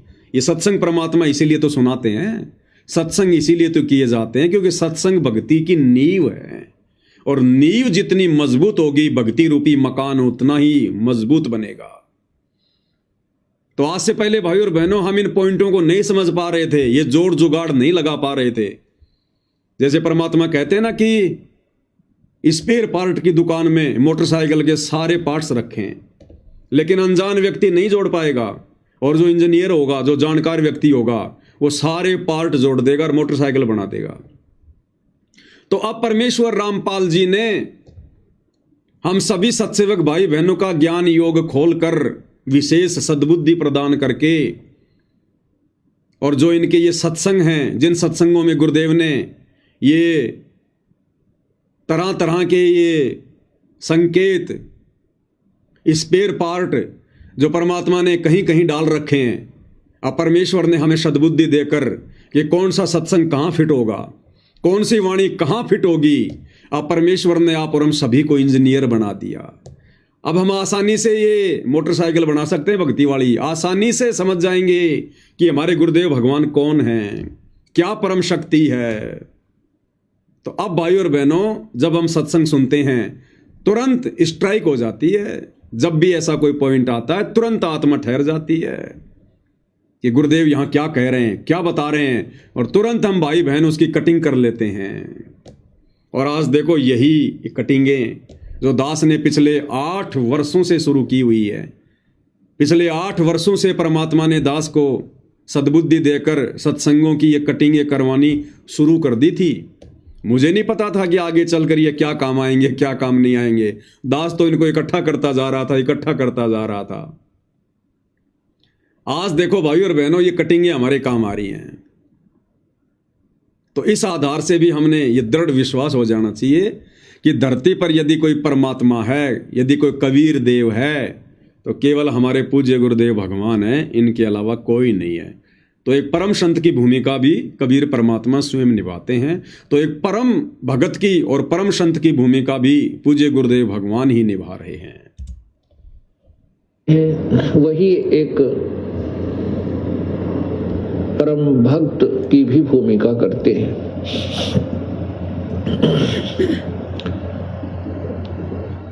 वो हमारे लिए एक उदाहरण छोड़कर जाते हैं। अपनी अमृतवाणी सौ संवेद अपने मुखारविंद से वो इस तत्व ज्ञान का उच्चारण करके और एक अनमोल वस्तु हमारे को प्रदान कर जाते हैं। उसी तत्व ज्ञान में अर्थात सौ संवेद में क्या कहते हैं? कबीर राम बुलावा भेजिया दिया कबीरा रो,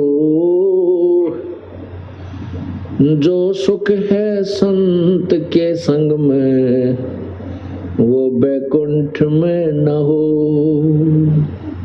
जो सुख है परम संत के सत्संग में, उनके चरणों में, उनकी सेवा में, वो बैकुंठ में ना हो। यहाँ के स्वर्ग में, महास्वर्ग में भी वो सुख नहीं मिल सकता।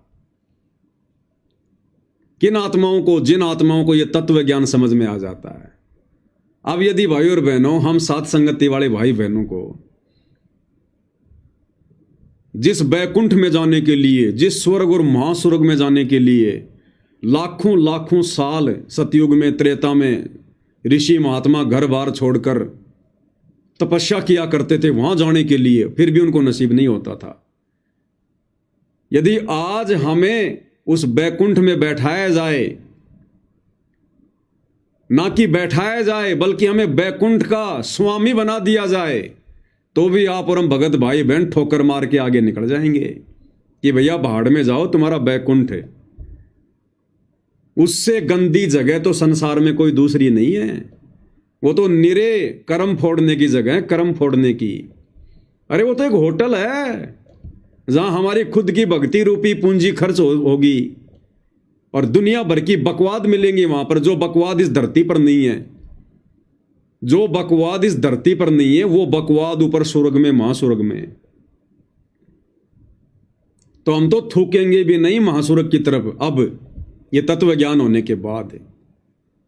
तो भाइयों और बहनों, दो कोटि के जीव की ऐसी सोच कौन बदल सकता है? क्या आज तक किसी नकली साधु संत महात्मा ने बदली? या कोई किसी को एक सरपंच बना दे, सरपंच बनाने की बात करे, आदमी पूरी जिंदगी उसके चरण धो धो पीने लग जाए कि अगर वो नहीं होता तो मैं सरपंच नहीं बनता। और क्या कर लिया सरपंच बन के? अपने कर्म फोड़ लिए। और यहां परमेश्वर ने हमें वो अनमोल ज्ञान दे दिया, वो अनमोल भक्ति मार्ग बता दिया, पांचवी मुक्ति का मार्ग बता दिया, सतलोक जाने का रास्ता खोल दिया। हमारी व्यर्ति, हमारी इच्छा परमेश्वर ने यहां के महास्वर्ग से भी हटा दी कि राम बुलावा भेजिया दिया कबीरा रोए, और जो सुख है सत्संग में वो बैकुंठ में ना होए। तो ऐसा संत, ऐसा महापुरुष को सामान्य व्यक्ति होगा क्या? ये कार्य यहां के आचार्य शंकराचार्य पिछले 3,500 वर्षों से नहीं कर पाए। ये खुद बैकुंठ में जाने की इच्छा लेके बैठे हुए हैं, इससे ऊपर ये जानते ही नहीं। और परमेश्वर ने आकर ये तत्व ज्ञान यानी जो ज्ञान इस 21 ब्रह्मांड में नहीं है उसको कहते हैं तत्व ज्ञान। जो ज्ञान चारों वेदों में नहीं है, गीता जी में नहीं है, किसी भी धर्म के धर्म ग्रंथ में नहीं है, उससे ऊपर का ज्ञान, उसको कहते हैं तत्व ज्ञान। तो तत्व ज्ञान देने के लिए तत्वदर्शी संत की भूमिका स्वयं कबीर भगवान ही करते हैं। तो हम जैसे दो कोटि के जीवों की, जिनको गुरुदेव भगवान की शरण मिलने से पहले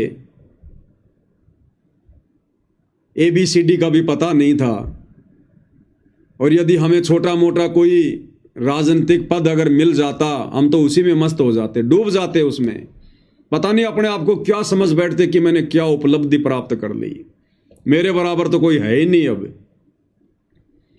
और गुरुदेव भगवान कहते हैं यहां का तो राजा भी, यहां का तो प्राइम मिनिस्टर भी मरने के बाद में सीधा गधा बनता है।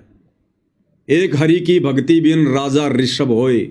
ऋषभ यानी अच्छा मोटा ताजा गधा, खच्चर जो ज्यादा वजन ढोए।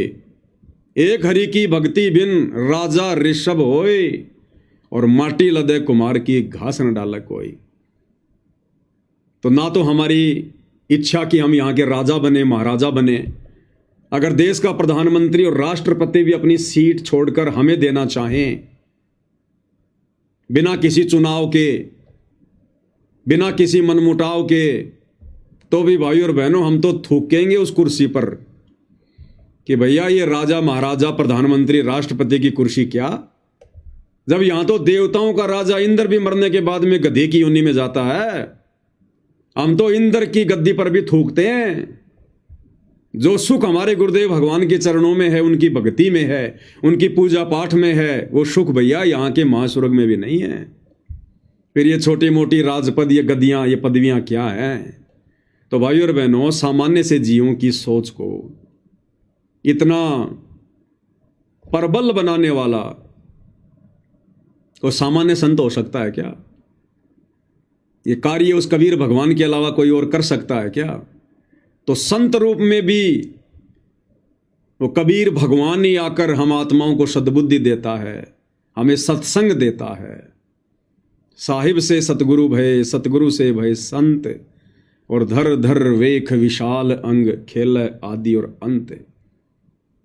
इसलिए भाई और बहनों, इस परमेश्वर की पहचान करना ये तो किसी के बस की बात नहीं है, किसी के बस की बात नहीं है। चाहे कोई कितना ही विद्वान क्यों ना हो, ना देवताओं का गुरु बृहस्पति पहचान कर सकता, ना राक्षसों का गुरु शुक्राचार्य पहचान कर सकता, ना ब्रह्मा विष्णु महेश कर सकते, ना दुर्गा और काल कर सकते, फिर बच कौन गया।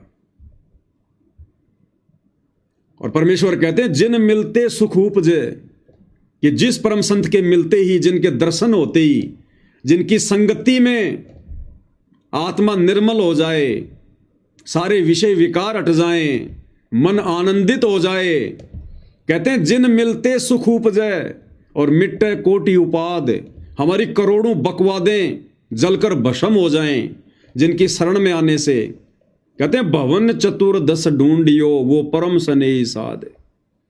कहते हैं ऐसे संत को तो अगर 14 लोकों में भी कहीं मिल जाए तो ढूंढ लेना चाहिए भाई। अगर वो ढूंढने से मिलता तो ब्रह्मा विष्णु महेश उसको पकड़ के बैठे होते। ये 88,000 ऋषि, 9 नाथ 84 सिद्ध, ये तो मोक्ष के लिए भक्ति कर रहे हैं। अगर वो ढूंढने से मिल जाए तो आप और हम तो क्या ढूंढेंगे? वो तो विचरण करते रहते हैं ब्रह्मांडों में, वो तो कब का ढूंढ के अपने पास में बैठा लेते।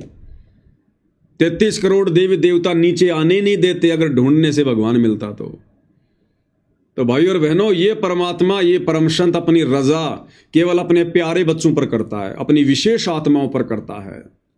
जिन आत्माओं के बराबर 21 ब्रह्मांड में फिर कोई आत्मा नहीं होती है, उनके जैसी भक्तिवान आत्मा नहीं होती है। तो भाई और बहनों, वो परम सौभाग्य आज गुरुदेव भगवान ने हम सत्सेवक भाई बहनों के ऊपर बख्शा है। इनके तो लाखों शिष्य हैं, लाखों भगत हैं। गुरु जी तुम ना भूलियो चाहे लाख लोग मिल जाएं, और हमसे तुमको बहुत हैं पर तुम जैसे भगवान हमको नहीं। तो परमेश्वर ने कितनी बड़ी दया बख्शी, अपने लाखों भक्तों में से भी परमेश्वर ने हम सत्सेवक भाई बहनों को छांट के अलग किया है। तो भाई और बहनों, ये हमारे जन्म जन्मांतरों की सत भक्ति का, हमारे दान पुण्य का, हमारे तप, हमारे बलिदान और हमारी उन कुर्बानियों का आज परमेश्वर ने हमें सूत समेत, ब्याज समेत परमेश्वर ने आज हमारी झोली में डाल दिया। वो प्रतिफल जो हम युगों युगों से इस परमेश्वर की शरण में आकर भक्ति जो है करते आ रहे थे। तो अब यदि कोई आत्मा इतना सब कुछ प्राप्त होने के बाद अगर भक्ति से डगमग होती है, अगर अपने गुरु पर अविश्वास करती है, या गुरु ने हमें जो भक्ति क्रिया बता दी है भक्ति सफल करने के लिए कि बच्चों किसी से मनमुटाव मत करना, हमारा यहाँ कोई शत्रु नहीं, कोई हमारा मित्र नहीं है, किसी से राग द्वेष नहीं करना। राग यानी किसी से विशेष प्यार प्रेम नहीं करना, और द्वेष यानी किसी से मनमुटाव नहीं करना। निंदा बिंदा नहीं करनी, निंदा यानी किसी की चुगली करना, और बिंदा यानी व्यर्थ में किसी के विषय में उल्टा सीधा बोलना। तो अब हमने इनके प्रत्येक वचन पर खरा उतरना है। यदि कोई हमारे विचारों से सहमत नहीं है या हम किसी के विचारों से सहमत नहीं है तो परमेश्वर का विधान कहता है कि उनसे दूरी बना लो। उनसे दूरी बना लो और अपनी भक्ति पर ध्यान दो।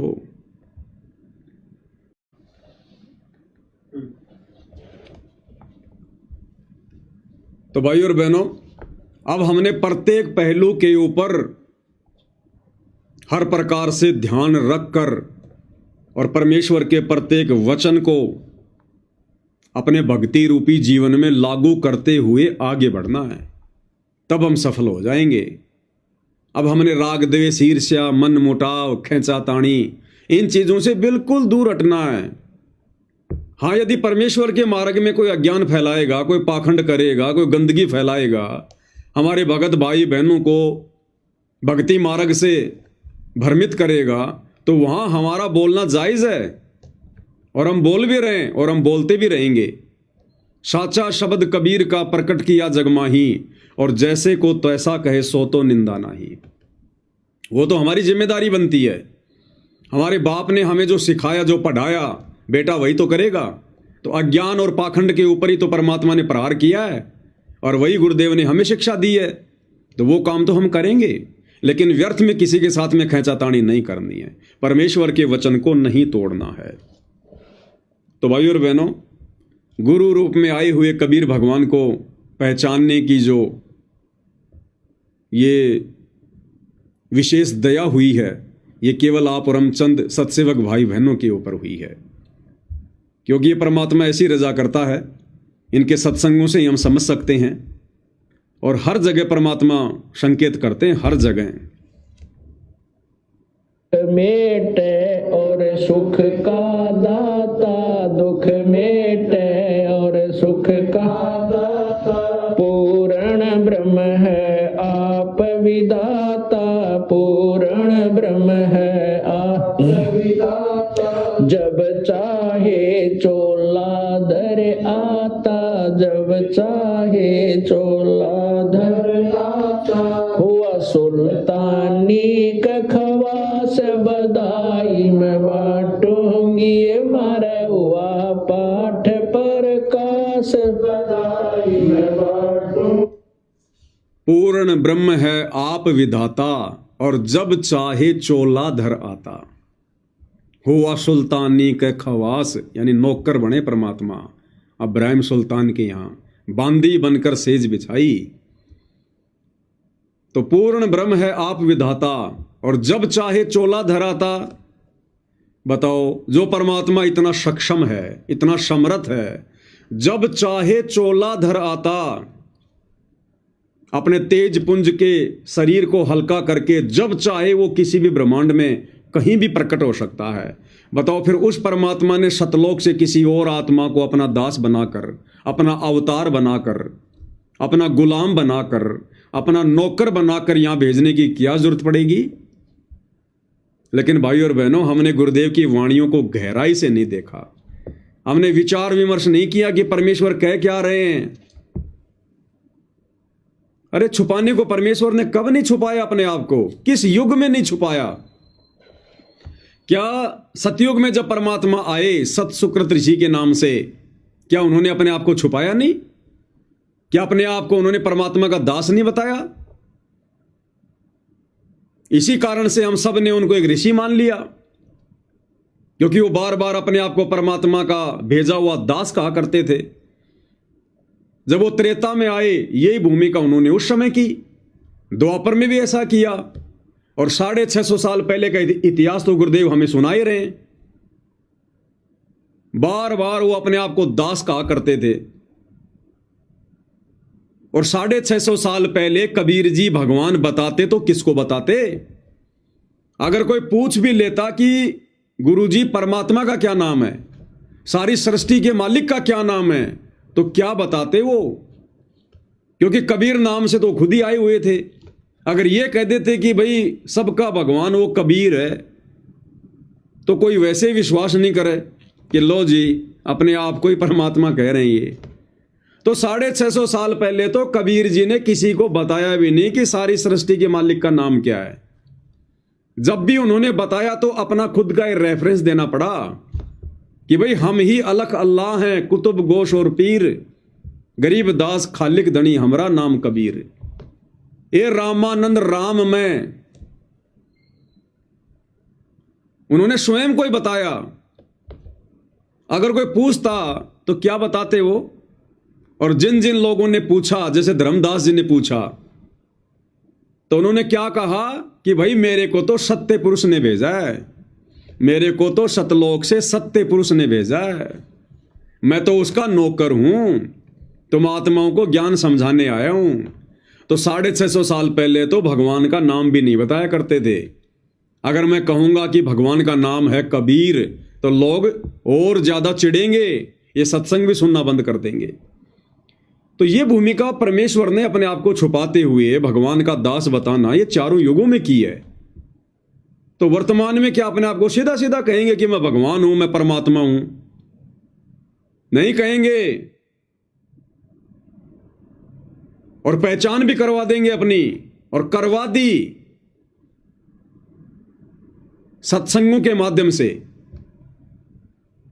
हमारा ज्ञान योग खोलकर, हमें सद्बुद्धि देकर, क्योंकि बिना ज्ञान योग खुले हम नहीं पहचान सकते अपने जैसे व्यक्ति को कि यह भगवान हो सकता है। नित्य नियम में परमात्मा कहते हैं माया का रस पिया कर हो गए डामाडोल, और ऐसा सतगुरु हम मिला ज्ञान योग दिया खोल। तो सतगुरु अपने भक्तों का ज्ञान योग खोलता है, खोलेगा यदि कोई खुलवाना चाहेगा तो। कब खोलेगा? जब आप ज्ञान को आधार बनाकर गुरु को परमात्मा मान लोगे, तभी तो सत्सेवक भाई बहन इतने दृढ़ हो गए। आज अगर हमारे गुरुदेव भगवान और दुनिया जिस दाढ़ी मूंछ वाले नकली उस कबीर को, उस फोटो को देखकर जिसे कबीर भगवान मान बैठी है, अगर हमारे पूज्य गुरुदेव भगवान हमारे सामने वो दाढ़ी मूंछ वाला रूप बनाकर भी प्रकट हो जाएं तेजोमय रूप में, और कहें कि बच्चों मैं हूं कबीर, कबीर भगवान जिसकी महिमा तुम्हारे गुरु रामपाल जी दिन रात गा रहे हैं, चलो बच्चों सामने विमान खड़ा है, तो हम सत्सेवक भाई बहन तनिक भी भ्रमित नहीं होंगे, तनिक भी। और हम यही कहेंगे कि भैया आप कबीर जी हो या आप मुनिंदर जी हो या सतसुकृत ऋषि हो या करुणामय जी हो, आप जो भी हो बहुत अच्छी बात है। हमारे घर पर आए हो तो संत का आदर करना हमें गुरुदेव ने सिखाया है। आप चाय पानी पीजिएगा, ठंडा गर्म पीजिएगा, दूध राम पीजिएगा, भोजन ग्रहण कीजिएगा, और उसके बाद अपने यथास्थान प्रस्थान कीजिएगा। ये अपना जो विमान है ना, ये बोइंग 707 लेके आए आप, इसको आप ले जाइएगा, हमें जरूरत नहीं है इसकी। हमें कौन लेके जाएगा, कब लेके जाएगा, कैसे लेके जाएगा, और हमने किसके विमान में किसको देखकर एंट्री लेनी है, ये हमें अच्छे से पता है, भली बात ही पता है। तो हमारी ये बातें सुनकर उस दाढ़ी मूंछ वाले भगवान को भी पसीने आ जाने चाहिए, तब जाकर सतगुरु रामपाल जी भगवान मेहर करेंगे हमारे ऊपर, तब जाकर इतनी दृढ़ता होनी चाहिए हमारे अंदर। और ये दृढ़ता भाई और बहनों परमेश्वर ने अपने बच्चों का ज्ञान योग खोलकर दे दी है। जो गुरुदेव कहते हैं ना कि बच्चों अगर ब्रह्मा विष्णु महेश भी आ जाएं और तुम्हारे साथ अगर ज्ञान चर्चा करें तो उनको भी मुंह की खा के जानी पड़ेगी। तो वो बच्चे परमेश्वर ने साध संगति में शुरू किए हैं, साध संगति में। इन आश्रम वालों के लिए नहीं कह रहे परमात्मा, ये आश्रम वाले तो छोटे मोटे राजनेताओं से भ्रमित हो रहे हैं। अरे राजनेता अपनी रैलियों में धक्के खिला रहे हैं इनको। तो अगर वो दाढ़ी मूंछ वाला भगवान आ गए तो ना जाने ये तो उसके सिर पे चढ़ जाएंगे कि भगवान छोड़ के मत जाना, बाल पकड़ लेंगे उसके। कोई दाढ़ी के लूम जाएगा, कोई बालों के लूम जाएगा, कोई उसका कुर्ता पकड़ लेगा कि भगवान बस बस बस बड़ी मुश्किल से मिल गए आप, अब नहीं छोड़ेंगे आपको, भगवान लेके चलो हमें। तो परमेश्वर ने वो जो बात कही है ना कि ब्रह्मा विष्णु महेश को भी मुंह की खा के जानी पड़ेगी अध्यात्म में, तो वो आत्माएं परमेश्वर ने साध संगति में तैयार की हैं। तो भाई और बहनों, हम ऐसे परमपिता परमेश्वर परम संत पूज्य गुरुदेव भगवान सतगुरु रामपाल जी की शरण में हैं, और हमने अपने गुरुदेव को प्रसन्न करना है भाई और बहनों। और गुरुदेव प्रसन्न होंगे हमें भक्ति मार्ग पर हर प्रकार से मर्यादाओं में रहते हुए चलता हुआ देखकर। और ना जाने कैसी कैसी ठोकर मारेगा परमात्मा, कैसी कैसी परीक्षा लेंगे। जानबूझकर हमारे को भ्रमित करने का प्रयास करेंगे, जानबूझकर परमेश्वर अपने आप को छुपाते हुए ना जाने क्या क्या खेल खेलेंगे, क्या क्या लीला करेंगे परमेश्वर।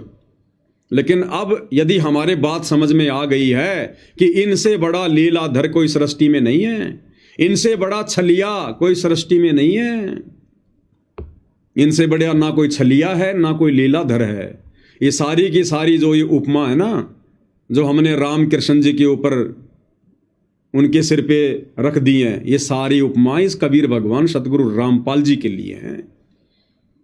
इससे बड़ा लीलाधर कोई नहीं है जिसने अंधे महात्मा का रूप बनाकर और द्रौपदी से एक 9 इंची साड़ी का टुकड़ा दान में ले लिया। कोई पहचान भी नहीं पाया उस समय कि ये भगवान हो सकता है, ये परमात्मा हो सकता है। तो ये परमेश्वर है भाई और बहनों। 4 युगों में परमात्मा आए, आज तक कोई नहीं पहचान पाया सत्सेवक भाई बहनों को छोड़कर कि ये भगवान हो सकता है, ये परमात्मा हो सकता है। इस कलयुग की पिछली पीढ़ी में भी सतलोक आश्रमों से जुड़े भाई बहन अभी तक नहीं पहचान पा रहे कि हमारा गुरु कौन है, ये परमात्मा हो सकता है क्या। तो ये गुरुदेव की विशेष रजा के बिना संभव नहीं है, और ये रजा हमने इसी प्रकार से बना के रखनी है। तो अंत में हम गुरुदेव भगवान की एक शब्द के साथ में महिमा करेंगे, क्योंकि दास कल ध्यान नहीं दे पाया, क्योंकि दास जब लाइव आता है भाई और बहनों तो मैं इन कमेंट्स के ऊपर ध्यान जो है नहीं दे पाता हूँ। अगर मैं कमेंट्स पे ध्यान दूंगा तो फिर मैं क्या कहना चाहता हूँ, क्या बोलना चाहता हूँ, फिर मेरी समझ से बाहर हो जाएगा। तो बाद में मैं देख लेता हूँ कमेंट्स वगैरह, कोई अगर मतलब का होता है तो जवाब दे देता हूँ, नहीं तो कोई बात नहीं। तो दास ने जब लाइव आने के बाद में कमेंट्स देखा तो जयपुर से हमारी बहन है सविता दासी, सविता एक सरिता, देखो मुझे तो नाम भी पूरा ध्यान नहीं आ रहा, सविता, मालवीय नगर वाली बहन जी का क्या नाम, सविता ही है शायद, सविता। अब ऐसे मिलते जुलते से नाम है ये। तो कल बहन ने कमेंट्स किया था कि आज का शब्द संतों की महिमा अपरंपार, तो बाद में दास को ध्यान आया। तो चलो आज परमात्मा के वही शब्द को गा लेते हैं। शब्द का हमने खुलासा तो पहले सात संगति के माध्यम से हो ही चुका है। तो अब हम भगत भाई बहन परमेश्वर की महिमा करेंगे, सीधा हम शब्द को ही गाएंगे। शब्द नंबर 60 है और पेज नंबर 157।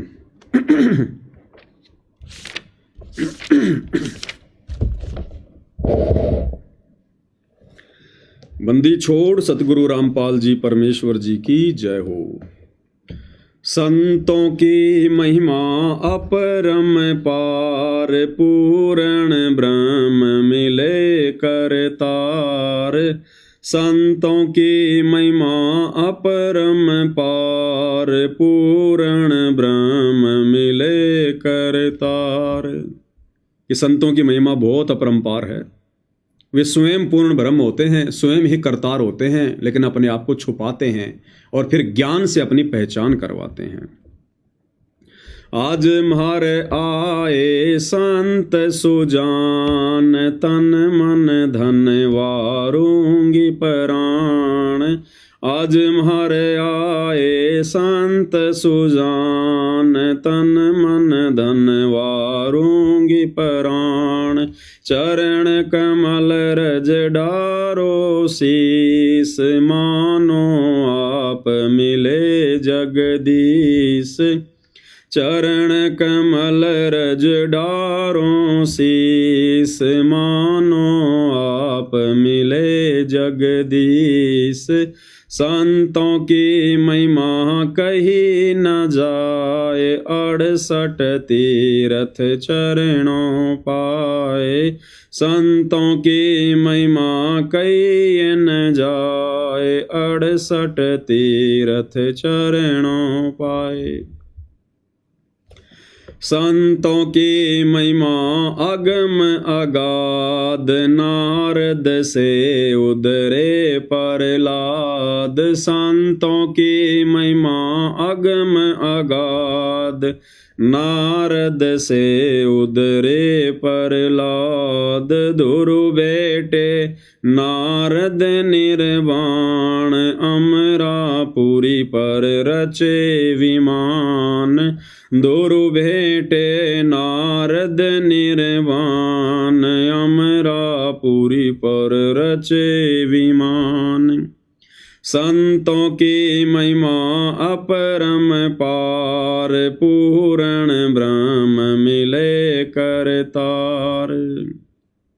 संतों की महिमा अगम अगाध, बूढ़ंत राखे गज गिरहा। संतों की महिमा अगम अगाध, बूढ़ंत राखे गज गिरहा। संतों की महिमा निश्चल थीर, द्रौपद सुता के बढ़ गए चीर।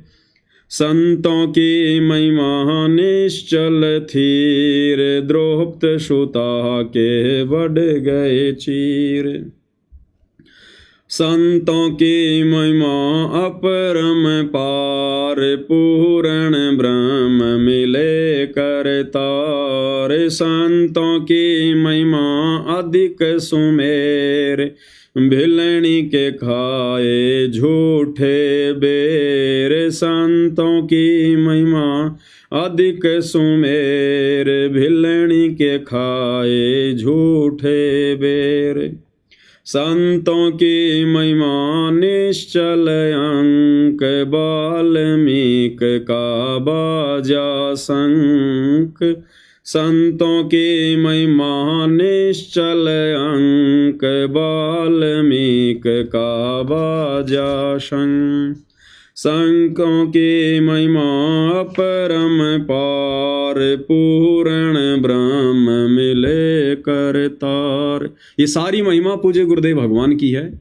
ये सारे कार्य इन अवतारों के रूप में, इन त्रिदेवों के रूप में, ये सारे कार्य पूज्य गुरुदेव भगवान सतगुरु रामपाल जी परमेश्वर जी ने किए हैं। इसीलिए तो इस शब्द में संतों की महिमा है, अन्यथा हम कोई नकली संतों की महिमा करने के लिए थोड़े ना बैठे हैं यहाँ पर। तो संत रूप में परमात्मा जब जब आए हैं, चारों युगों में परमात्मा संत रूप में तो आए हैं। अपने आप को साधु कहलवाया, संत कहलवाया, सतगुरु कहलवाया। संतों की महिमा अमन अमान, देखो गणिका चढ़ी विमान। संतों की महिमा अमन अमान, कि जिनकी महिमा सुनते ही दिल को चैन आए, शांति सी आए। देखो गणिका चढ़ी विमान। गणिका को परमेश्वर ने 650 साल पहले स्वर्ग भेज दिया था। हम 64 लाख में से वो गणिका बहन इतनी अच्छी आत्मा थी जिसको दुनिया एक वेश्या की दृष्टि से देखा करती थी। उसको परमात्मा ने स्वर्ग में भेज दिया। चमरा जुल्हा तर गए और छिपा नाई रे, गणिका चढ़ी विमान में सुरगापुर दाई रे। और बाकी हम सारे के सारे नीच नरक भोगते आ रहे हैं, बार बार माँ के गर्भ से जन्म लेते हुए आ रहे हैं। और उस बहन को परमात्मा ने सीधा स्वर्ग में भेज दिया और इस समय परमात्मा उसको जन्म देंगे अब डायरेक्ट। संतों की महिमा अमन अमान, देखो गणिका चढ़ी विमान। संतों की महिमा पद गर गाप, त्रिलोचन कह पिरतिया आप। संतों की महिमा पद गर गाप, त्रिलोचन कह पिरतिया आप। यानी अपनी प्यारी आत्माओं के लिए तो परमात्मा अपने भक्तों की लैट्रिन भी साफ करते हैं। ये जो त्रिलोचन नाम का संत था जिसके दस्त हो गए थे, उसका नौकर गांव जा रहा था, परमात्मा उसके नौकर का रूप बना के आ गए थे। संतों की महिमा अपरम पार, पूर्ण ब्रह्म मिले करतार। पुंडरपुरी नामा परवान, देवल फेर छिवा दई छान। पुंडरपुरी नामा परवान, देवल फेर छिवा दई छान।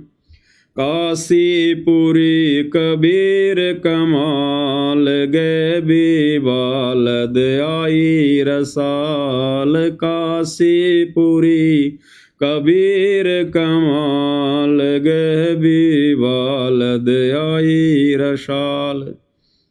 परमात्मा उदाहरण छोड़ के चले गए। जो लोग ये सोचते हैं कि सेवा करेंगे तो नुकसान हो जाएगा, भक्ति करेंगे नुकसान हो जाएगा, हर समय थोड़ा ना कोई सत्संग में कोई सेवा में, तो परमात्मा कहते हैं वो नामदेव सत्संग सुनने के लिए बैठ गया भगवान का, और परमात्मा पीछे से उसकी झोपड़ी बना के आ गए। यानी भक्तों के काम भगवान ही सारता है यदि हम भगवान के अनुकूल चलेंगे तो।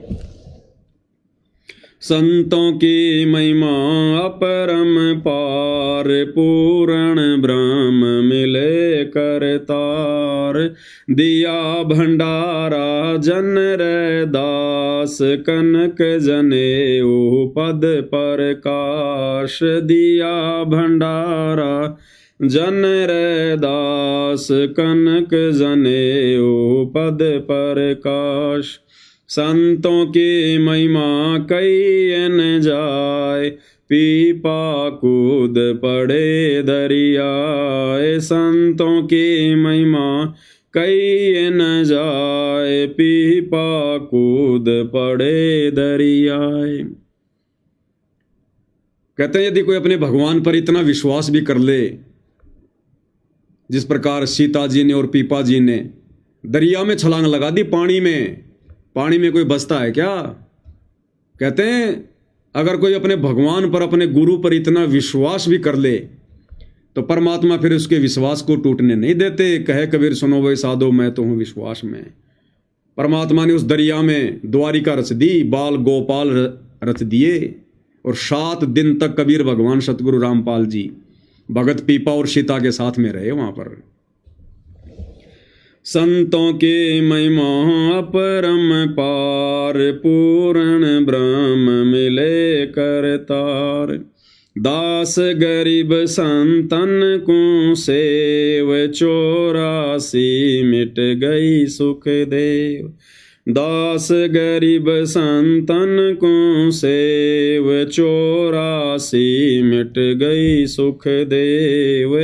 संतों की महिमा परम पार, पूर्ण ब्रह्म मिले करतार। दास गरीब संतन को सेव, यानी संत की पूजा करो। 84 मिट गई सुखदेव, लेकिन मिटी कितनी, उसको फिर से 84 में जाना पड़ेगा। परमात्मा ने उसको लंबे समय के लिए स्वर्ग में बैठा दिया। और सुखदेव ऋषि के बारे में क्या बताया गुरुदेव ने, कि जिस समय विष्णु का अवतार, वो राजा हरिश्चंद्र वाली आत्मा जो फिलहाल स्वर्ग में बैठी हुई है, वो कलयुग के एंड में आएगा निकलंक बन के। और जब वो आएगा 10वें अवतार के रूप में राजा हरिश्चंद्र, उस समय ये सुखदेव ऋषि उसका सेनापति होगा। ये सुखदेव ऋषि जो वर्तमान में स्वर्ग में बैठा हुआ है, ये उस कल्कि का, निकलंक का, विष्णु के 10वें अवतार का सेनापति होगा, और लाखों करोड़ों लोगों को मारकर अपने कर्म बिगाड़ेगा और फिर से 84 में जाएगा। तो ये कितना बड़ा सौभाग्य भाई और बहनों। ये सुखदेव जैसे ऋषि भी आप और हमारे आसपास भी नहीं है। और सुखदेव को तो फिर से 84 में जाना, अपने कर्म फोड़ने, और आप और हमें परमेश्वर इसी जन्म में सतलोक लेकर जाएंगे, सदा सदा के लिए 84 से मुक्ति दे देंगे हमें। तो भाई और बहनों, परमात्मा आप और हम सभी के ऊपर कितने रहम दिल हैं, कितने दयालु हैं, कितने मेहरबान हैं। इसलिए तो मुसलमान धर्म में कहते हैं, क्या आता है वो, बिस्मिल्लाहिर्रहमानिर रहीम, यानी शुरू करता हूं उस खुदा के नाम से जो बड़ा मेहरबान, बड़ा रहम दिल अल्लाह। कबीर तो ये है वो परमात्मा। आज आप और हमारे ऊपर मेहरबान हुआ है परमात्मा। आज हमारे ऊपर रहम दिखाई है गुरुदेव भगवान ने, इस परमेश्वर ने। अन्यथा परमात्मा की वाणी है कि शीश उपाड़े भूमि धरे, ऊपर मच के पांव, कबीर का घर शिखर में तेरी गरज पड़े तो आओ। हम इस परमेश्वर को शतलोक के लिए यदि अपने हाथों से अपना सिर काट कर और अपने सिर को अपने पैर के ऊपर रख कर भी भगवान को प्रसन्न करना चाहें, तो भी ये परमेश्वर रामपाल जी प्रसन्न नहीं होते। लेकिन आज देखो कैसे सहज में परमेश्वर ने हमारे ऊपर रजा बख्श दी है। तो इस रजा को यदि किसी ने ठुकरा दिया भाई और बहनों, गुरुदेव के नियम तोड़कर, मर्यादा तोड़कर, उनको नाराज करके, कहते हैं जिन बातन से गुरु दुख पावे उन बातों को दूर भगावे, फेंक दो उठा के। चाहे कितनी कीमती हो, कितना कीमती रिश्ता हो, कैसा ही धन हो, उठा के फेंक दो।